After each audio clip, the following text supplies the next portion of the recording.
What's going on, everyone? Welcome back to another Monday Scale News Update. If you're not familiar with the show, we talk about the topics that happened in the scale world of RC over the last week. I'm filming this on Sunday, November 11th, which is the actual day of Veterans Day here in the United States. And of course, Monday is the observed holiday here as well. So for all of you that serve or have served in the past, thank you for your service. And now let's jump into this week's topics. First off, Tamiya released a new model on the T301 chassis, most popularly known for the Dancing Rider. Now we have the Dual Rider. This is the exact same vehicle, basically, other than a new body and a new figure with articulating arms and hands to work with either a handlebar setup or a steering wheel setup. Other than that, it's the same quirky underpinnings that I've fallen in love with so much on the previous Dancing Rider model. I'm sure that I'll need this for no other reason than to have another. While this one isn't brand new, it's something that I ran across recently.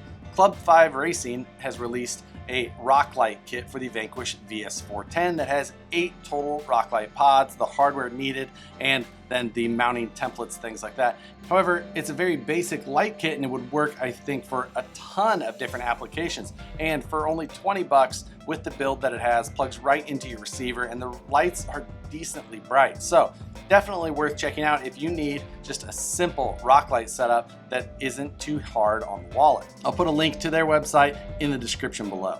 This is another one that I had seen a while back and I thought I noted it to discuss it and I just missed it. Proline released a universal headlight and taillight set to be used with many Lexan bodies. Obviously, it's supposed to be compatible with as many of theirs as possible as well, but it gives you headlight buckets and taillight buckets that you can attach to the inside of your Lexan body, and it comes with LEDs as well. It's got both round and rectangular front headlight buckets. It uses a 5mm front LED, so nothing too bright, but it will give you the detail showing that there's an actual light behind that front grille. And of course, the same goes with the taillight, a 5mm LED for each side back there, just to give you that red glow from the rear of your vehicle. Priced at under 24 bucks for the whole setup, this is an easy way to add a little bit of detail to your Lexan body if you just want to step it up a little bit the next time you're working on a rig. I'll put the link to that product as well in the description below. During this last week, a number of pictures and videos popped up from the end of the Scale Builders Guild military build-off. As you can probably deduce from the name of it, a number of members of the Scale Builders Guild forum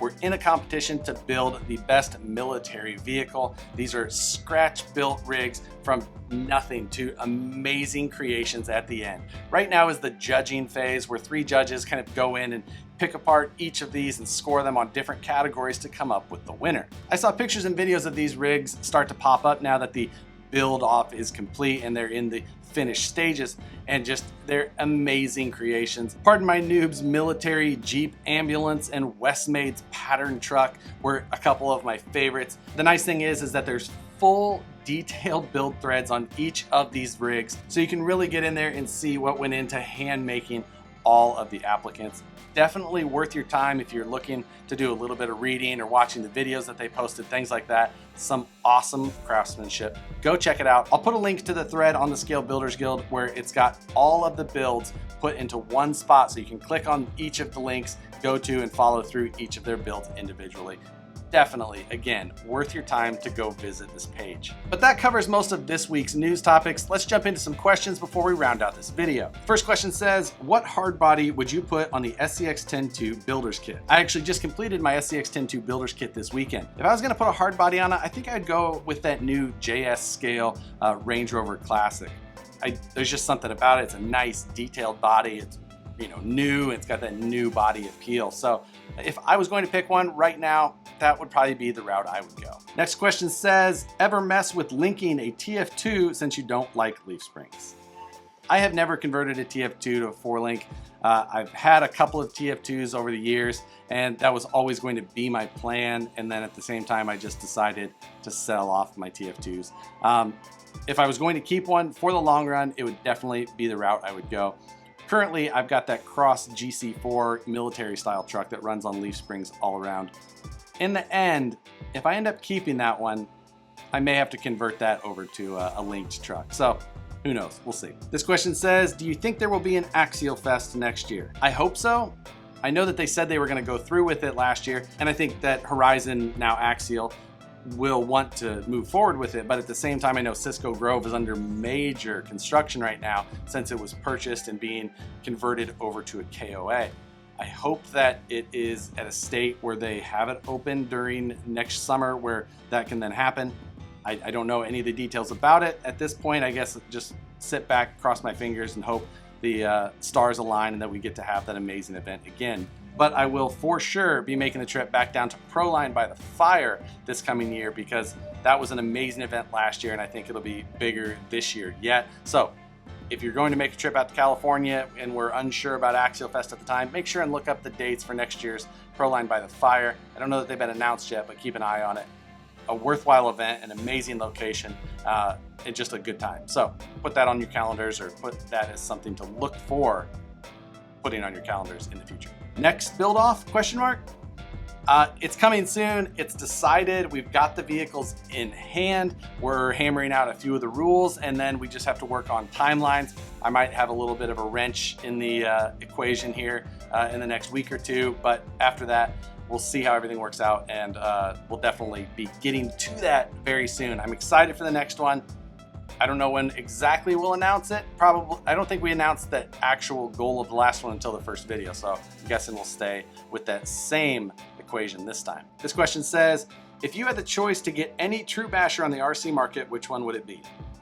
When I was looking for a basher myself, I decided to go with the Arma Outcast. It was the one I wanted. It was the one that looked like the most fun to me, and it was what I picked up. If I was gonna pick up another one and I had my choice of anything, maybe an X-Max, but at the same time, it just didn't, they're cool because they're big, but you know, running my Outcast next to the X-Maxes and things like that, I had as much fun or more with the Outcast. So I don't know that I would add an X-Max to my stable just because. I guess I would maybe look at picking up a Notorious because it's the same as my Outcast but with a different body. This question says, when is Vanquish doing a 5th scale? I would love to do a 5th scale scaler. Ton of fun, but wheels and tire selection's a tough one. Bodies, you know, unless you did a full custom tube chassis or something. It'd be a lot of fun, but I don't think that that's in the near future. And the last question on Instagram says, what's your favorite Lexan body? Ooh, favorite Lexan. I mean, honestly, my favorite Lexan body right now would be the VS410's Origin body. Scouts are kind of my favorite, and it's very Scout-like. So that's probably my favorite. From there, you know, it just kind of depends on what I'm looking to build. I like the Proline Bronco that's got the deep interior and kind of pinched and narrowed, things like that. I like that one. Don't know that I have a favorite beyond the Origin body right now. Now we'll jump over to Facebook and go through a few of those questions. This question says, if the Red Cat Gen 8 is priced similarly to the TRX4 Sport, which would you choose or recommend? If they were priced the same, I would go with the Traxxas all day. Parts support, aftermarket support, things like that.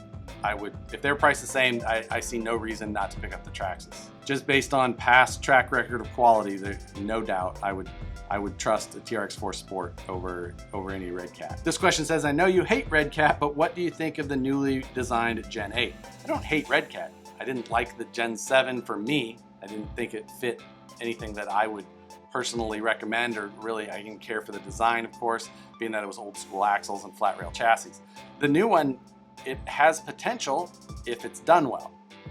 The design of it has a lot of similarities to some other vehicles at this point, but we'll have to see it. We'll have to see how it's executed. The execution is going to be the biggest thing on that, and then of course the price, and see how it stacks up against, you know, the reputable competitors that it has at this point. This one says, what are your thoughts on the Cross RC PG4L?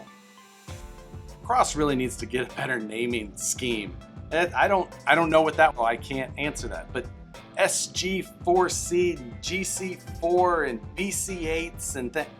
Why can't they just come up with some names that make some sense? And the last question says, Reese's, Kit Kat, or Snickers?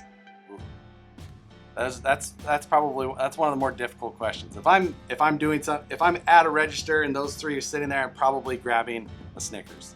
If it's on a candy bowl on the counter, I'm probably grabbing a handful of Reese's. But that's it for this week, guys. Drop a comment with your thoughts on any of the stories or questions that we covered in the Scale News. Appreciate you watching. I hope that you all have an awesome week. Again, thanks for your service to any of the veterans out there. Make sure and like the video if you enjoyed it, subscribe if you're not already, and we'll see you on the next one.